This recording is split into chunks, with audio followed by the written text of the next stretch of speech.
Hello. All right,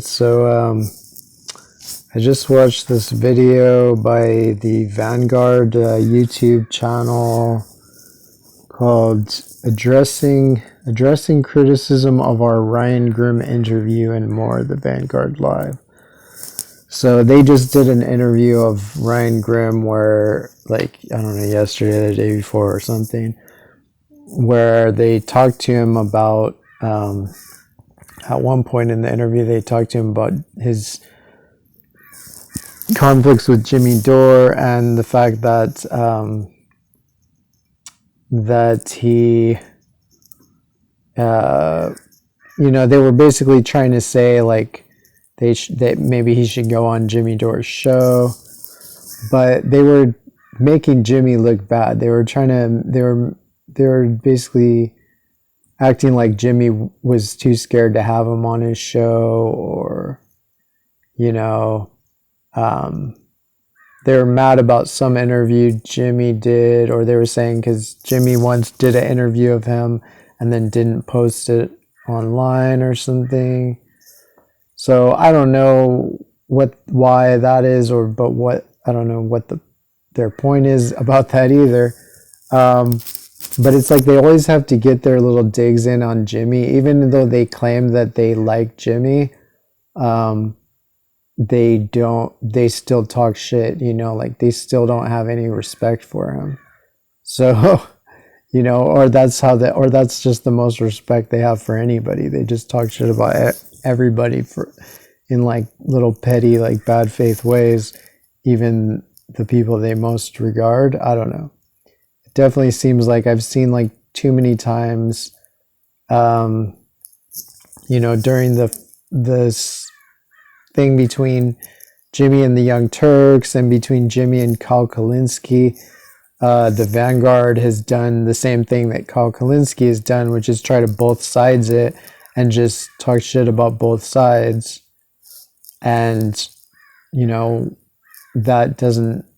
that's not acceptable because, Jimmy was not in the wrong. It's like you don't both sides. There's certain things you can't both sides. It's similar to like, I would say what Cenk did was even worse when he both sides Israel Palestine, and that kind of started all this this YouTube conflagration. But he did a tweet while Israel was bombing Gaza that said that, oh, they're just both fighting over their sky, who has what sky god or something, and like, basically blaming the Palestinians for being genocided and saying that's their fault because they're Muslims or because they won't just roll over to white colonists, etc. Anyway, so like it's this type of both sidesism.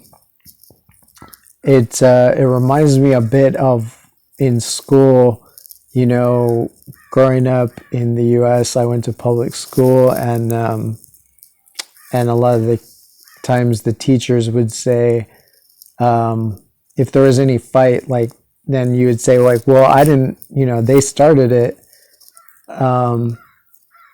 You could even basically be like, well, I'm literally just defending myself. But then the teachers would say, it doesn't matter, like, it doesn't matter who started it, or, like, they just, if they see anything that looks fightish going on, then everybody involved has detention, Or it's even like that thing of like, well, somebody stole the, something from the teacher's desk or something. So, and somebody probably knows who it is. So you all have detention until somebody snitches, or, this kind of collective punishment where they don't understand that it's not fair, that just trashing Jimmy just because you trash the other side also doesn't make it okay. Like, but that's, you know, so I don't know if it's because they're brainwashed by the evil system that American, you know, U.S. children are subjected to, that teaches that that's perfectly fine to just punish people, even punish the victim just for being involved in some conflict. I don't know, but it does seem to be this pattern of like both sidesing, the Jank, Kyle, and the Vanguard, and there's other, you know, other YouTubers that are doing this, basically trying to, I mean, you could say Ryan Grimm, that's like his whole MO is like both sidesing everything and basically half-assing everything. But in this, like, these latest conflicts, a lot of people have, you know, they've come out against the Young Turks, but they've still found room to trash Jimmy Dore too and say, well, you know, it's his fault too, because he's, but it's like they can't really find real criticisms of him. So it's just some half-assed bad faith criticism, like muttered under their breath a lot of the times. Like it's just kind of assumed that, well, yeah, it's partly Jimmy's fault too. Like even just like dismissing, like saying, well, yeah, I'm on Jimmy's side, but also I'm against even anybody talking about these issues because it's just passe or something, you know, like even like Frank Analysis, which is a YouTube channel that interviewed Jimmy recently. Like they had done a video earlier where they were basically seeming to dismiss it as like passe, like people shouldn't be talking about this. It's just drama, yada yada.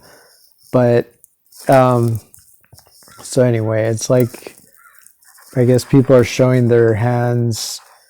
But I mean, if there's anything that's unfortunate or even notable about this, it's probably the fact that Jimmy still was thinking that Vanguard was his homies.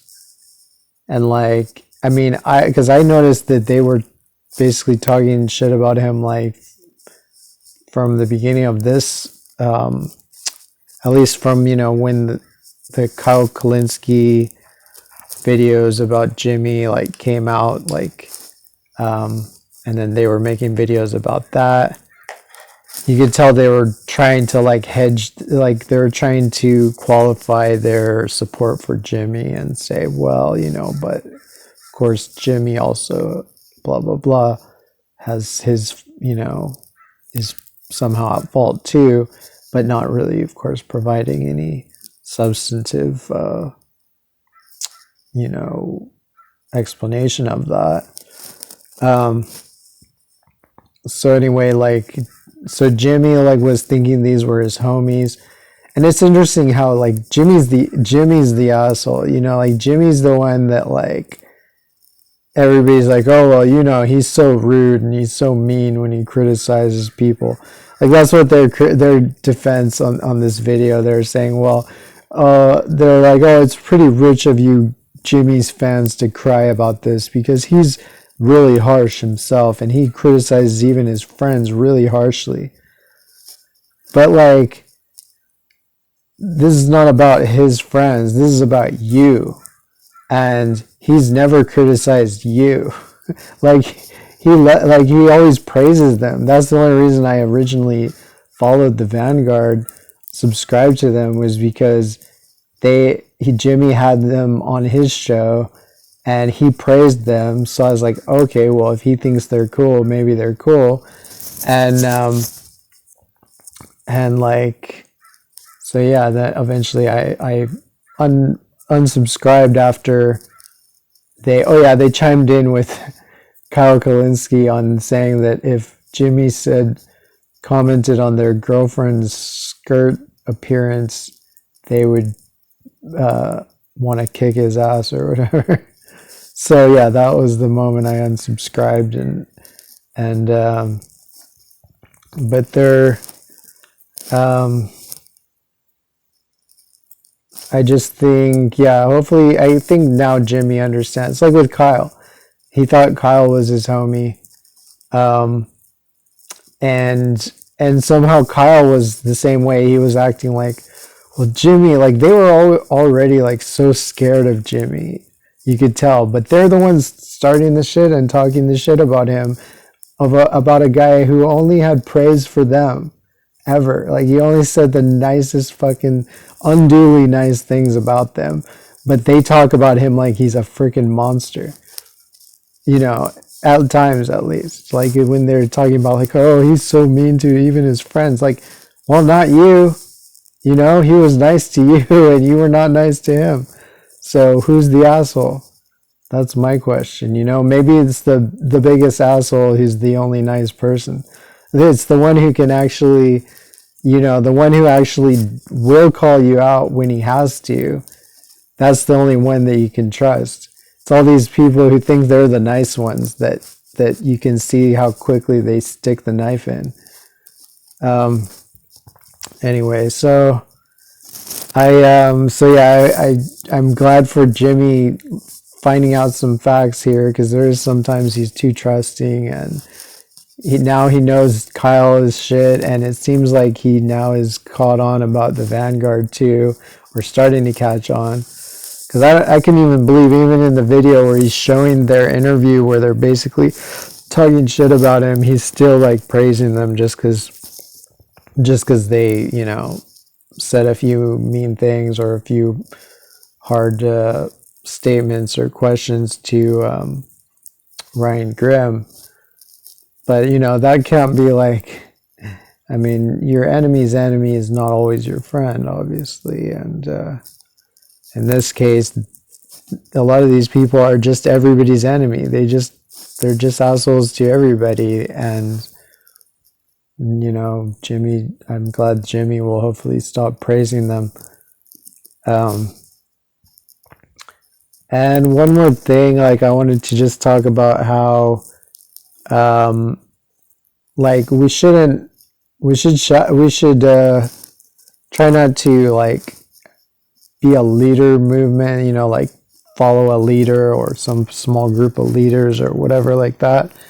You know, real leftism has to be free thinking, has to be voluntary on the individual level. It can't just be some stampede or whatever, or some cult. And so, you know, I don't think Jimmy positions himself as the leader of the left per se, but there are people that kind of look for a leader or talk about things in those terms. But I would say that in terms of, he is a leader of the left in many respects. I mean, I think everybody should be a leader, but to like, you know, two areas in which, and you know, like maybe it's, maybe I shouldn't criticize him now when he's under fire, but then he's always under fire. So that's kind of, that would mean you could never criticize him. But yeah, so I like him. He seems like good faith dude, and he seems like, you know, he can be a good revolutionary. But the major criticisms I have are just that he's anti-gun, and he basically is dismissive of gun rights, or just downright anti-gun rights at this point. He's kind of used to be pro-gun because some people convinced him that, you know, we need revolution or something, but then because we weren't successful yet in the revolution in those amount of years that he was pro-gun, so then he went back to being anti-gun because we were too slow to overthrow the most powerful empire in the history of the world. Anyway, so that's like a bad take, and the left is useless without gun rights. I mean, at the end of the day, history has shown, and even the current reality shows that, you know, there's nothing that the government and the overlords and whatever won't do to a passive, unarmed population. Like there's not, like they don't have a conscience. Like the government doesn't have a conscience, really. They'll basically do anything. They'll kill anybody.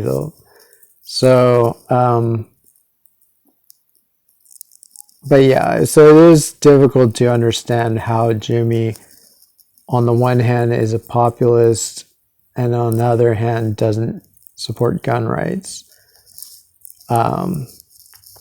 But whatever. I mean, I think he just, maybe like a lot of people, like he just approaches violence, like a lot of leftists, they just kind of view, they're just like violence bad, war bad, gun bad, peace good, and like that's as far as they can go with it.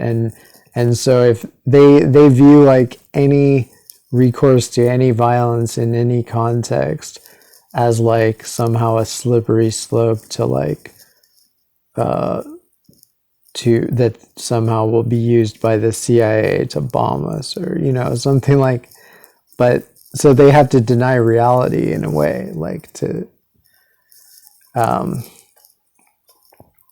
I don't know, it's pretty weird. I don't have really that much sympathy for anti-gun people. It's only the way that Jimmy is so good on so many other issues that I'm able to tolerate his ass, considering his position on guns.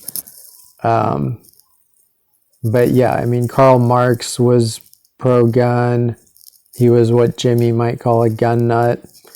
Basically every real leftist in history, Malcolm X, like the Black Panthers, every real leftist who actually was worth a shit, like was for gun rights, for the, because they knew, like, the reality is, like, you either support like the cops taking people's guns and being the only ones to monopolize force.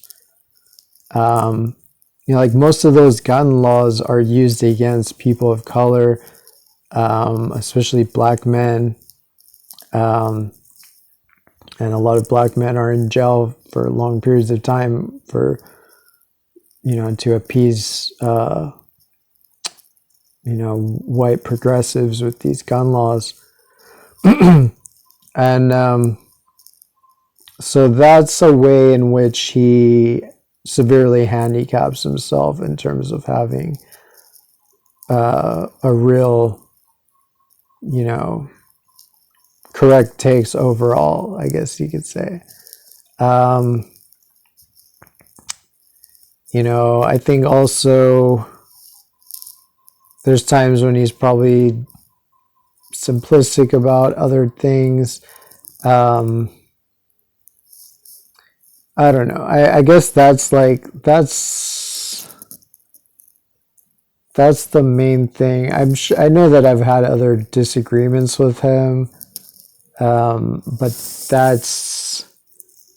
that might be the biggest issue right there, is like, because that was the foundation of the left, was gun rights. I mean, that's like the right of revolution, because otherwise, like, what's the point? Like, if early leftism was just a bunch of commoners, they'd say like, and a lot of them, they weren't even legally allowed to vote because they were too poor. So then what are you supposed to do? Like, you're just supposed to, I don't know, watch podcasts. Like, the whole like left was founded on the right of revolution, and obviously the right of revolution is meaningless without the right to bear arms. And so it's just interesting that in some ways Jimmy's like the most militant like guy on YouTube, but in terms of actual militancy, he is in a way like a little mouse. So I don't know why that is. Like, if he's just surrounded by too many shit libs, or if it's because he's from a family of cops, so he maybe has some underlying authoritarian tendencies. You know, I remember also he was kind of like, you know, trashing on BLM rioters and, you know, Antifa rioters, and, you know, even like some rioters that were vandalizing a DNC headquarters in like Portland or someplace.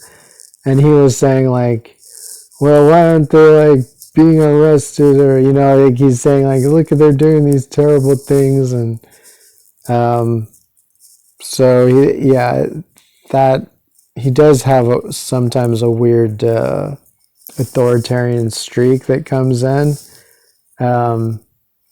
But I mean, you can tell he seems to have made progress on some of that. Like, I mean, at least he's for defund the police, which he might have had to, like, I doubt he was the first one to suggest that. It seems like something that he probably came around to.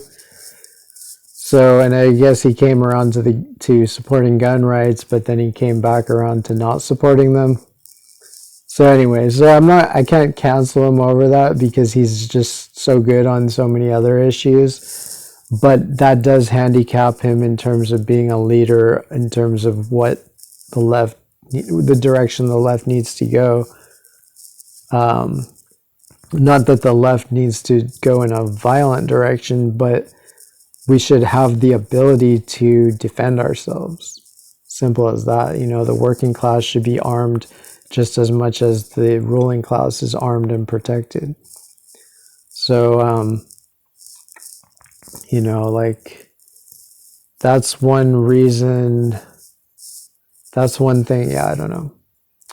That's one reason I wish, like, I could have a platform, because I'm basically Jimmy Dore on, you know, a lot of stuff, but I'm just more radical in terms of my socialism and more libertarian in terms of my terms of civil liberties. So, and both of which are at the end of the day indispensable. But yeah, it's like, who do they think enforces the gun laws?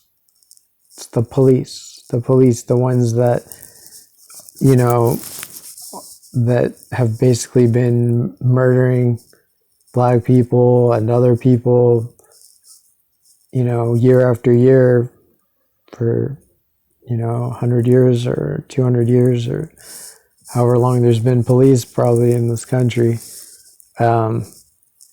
And yeah, so like, it's like, the Second Amendment is indispensable, and anybody who dispenses with it is